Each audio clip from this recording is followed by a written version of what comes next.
சொல்லி கொடுக்குறாரு. அந்த பேட்டி கொடுக்கும் போதே போன் வருது. நீங்க எல்லாம் பார்த்திருப்பீங்களே. அண்ணே அண்ணே அண்ணே அவர் சொல்றாரு, இப்படி பேசு அப்படி பேசு, இல்ல சார் இதை சொல்லு அதை சொல்லு.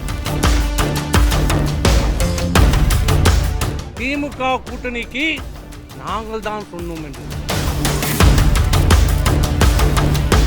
இது ஜம்மு காலத்தில் வடிகட்டின பொய். 4ஆம் தேதியிலிருந்து எடப்பாடியாருக்கும் உதயநிதி ஸ்டாலினுக்கு ஏற்பட்ட அந்த உறவு பங்காளி என்று பேசுற அளவுக்கு உருவாக்கிச்சு. திமுக கூட்டணிக்கு நாங்கள் தான் சொன்னோம் என்று. இது ஜம்மு காலத்தில் வடிகட்டின பொய். உலகத்துக்கே தெரியும். நீங்க எப்போ போனாலும் கம்யூனிஸ்ட் கட்சியினுடைய தேசிய தலைவர் பரதனை போய் கேளுங்க, விடுதலை சிறுத்தைகள் தலைவருடைய திரு தொல்தொல்மானை கேளுங்க, கம்யூனிஸ்ட் கட்சி தலைவரை போய் கேளுங்க, முஸ்லீம் லீக் கட்சி தலைவரை போய் சொல்லுங்க, ஏன் RS பாரதி போய் கேளுங்க. நாங்கெல்லாம் பங்காளிகள்.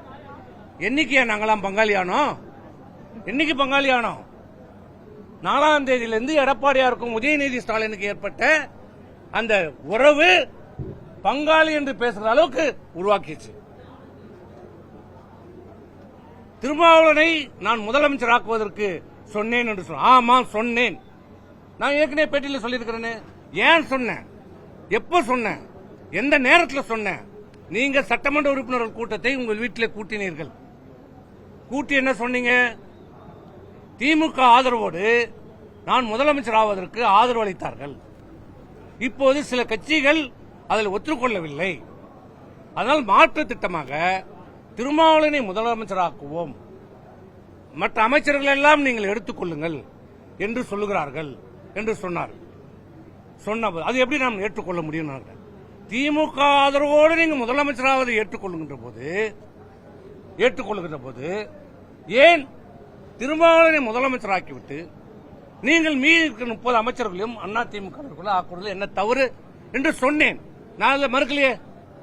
இன்னைக்கு சொல்றேன், நான் சொன்னதான் உண்மைதான். எப்ப சொன்னேன்? நீங்க சொன்னதுக்கு அப்புறம் சொன்னேன். இன்னொன்னு சொன்னேன், திருமாவளவனை ஏற்றுக்கொள்ள முடியாது. அது எப்படி விடுதலை சிறுத்தைகள் கட்சி என்று சொல்லிவிட்டு நாம் இருப்பது? நான் ஏற்றுக்கொள்ள மாட்டேன். சரி, நீங்க ஏற்றுக்கொள்ள வேண்டாம். அப்பதான் சொன்னேன், அண்ணா திராவிட முன்னேற்ற கழகம் திமுகவை எதிர்த்து தொடங்கப்பட்ட இயக்கம். தாவேகா திமுகவை எதிர்த்து அரசு செய்கிறது, திமுகவை எதிர்த்து வெற்றி பெற்றிருக்கிறது. நாம் இருவருமே ஒரே கொள்கையில் இருக்கிறோம். ஏன் தாவேகாவை நாம் ஆதரிக்க கூடாது என்று சொன்னேன். எந்த மாற்று கருத்தும் இல்ல. நீங்க திமுகவோடு முதலமைச்சர் ஆகின்ற போது திமுக எதிர்ப்பு இருக்கிற தாவேகா ஆதரிப்பதில் என்ன தவறு என்று சொன்னோம். இதுதான் நடந்தது. இதையெல்லாம் மூடி மறைத்துவிட்டு இன்றைக்கு சொல்லுகிறார் திமுகவை கூட்டணி வைக்க வேண்டும் என்று நாங்கள் சொன்னதாகும். ஒரு பொய்யை திரும்ப திரும்ப சொன்னால் உண்மையாகிவிடும் என்று சொல்றார். எத்தனை மாசம் கழிச்சு சொல்றாரு? அதுவும் அவரே சொல்ல மாட்டார், சொல்லி கொடுக்கிறார். அந்த பேட்டி கொடுக்கும் போதே போன் வருது. நீங்க எல்லாம் பார்த்திருப்பீங்களே.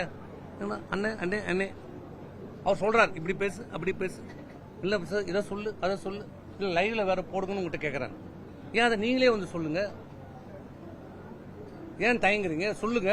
நான் தான் அன்னைக்கே சொன்னேன்ல, இந்த பிரச்சனை ஏற்பட்ட போது என்ன சொன்னேன்?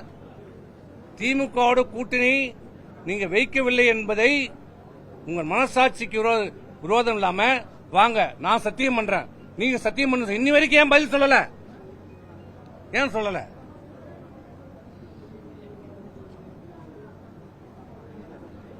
இப்படி பொய்யை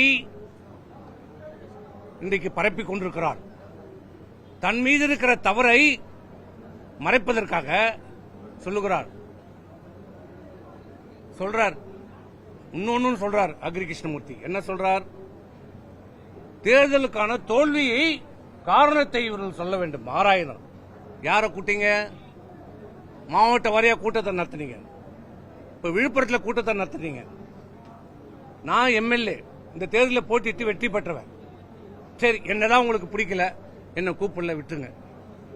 ஆனா அங்க நின்று தோல்வி அடைந்த வேட்பாளர்கள் விழுப்புரம், வானூர், திண்டிவனம் 3 வேட்பாளர் நின்று தோல்வி அடைஞ்சிருக்கிறாங்க. யாரையாவது கூட்டிங்களா? 3 பேரும் கூப்பிடல. அந்த தேர்தலில் பணியாற்றிய 22 ஒன்றிய செயலாளர்ல 18 ஒன்றிய செயலாளர் நீங்க கூப்பிடல. இருக்கிற அணி செயலாளர்கள் யாரையுமே நீங்க கூப்பிடல. இருக்கிற பொதுக்குழு யாரும் கூப்பிடல. உங்களுக்கு வேண்டிய ஆட்களை போட்டுவிட்டு அவர்களை வைத்து தேர்தலுக்கே வேலை செய்யாத, தேர்தலை எதிர்த்து வேலை செய்தவர்களை கூட்டி வச்சு நீங்க என்ன தேர்தலுக்கான தோல்வி காரணத்தை கண்டுபிடிச்சீங்க? இப்ப சொல்றேன், தேர்தல் தோல்விக்கான காரணத்தை ஆராய வேண்டும் என்று பேட்டி கொடுக்கிறாரே திரு அக்ரி கிருஷ்ணமூர்த்தி அவர்களே, உங்களை கேட்கிறேன், உனக்கு தைரியம் இருந்தால், தரணி இருந்தால், தெம்பு இருந்தால்,